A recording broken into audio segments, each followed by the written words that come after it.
Hey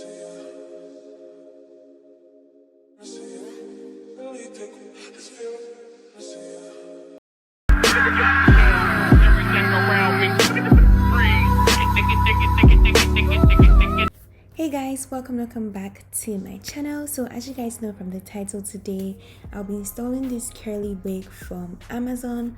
This is going to be a silence video. I hope you guys are able to learn from this video, and if you do like content like this, don't forget to give me a thumbs up and subscribe to my channel.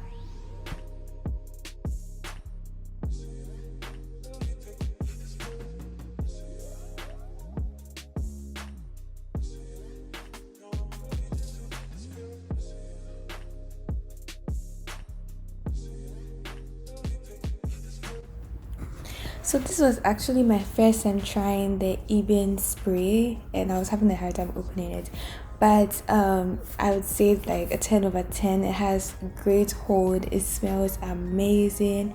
I think whenever I don't want to use glue, this is the spray that I'll be using. It's really good. I really recommend it.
This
feeling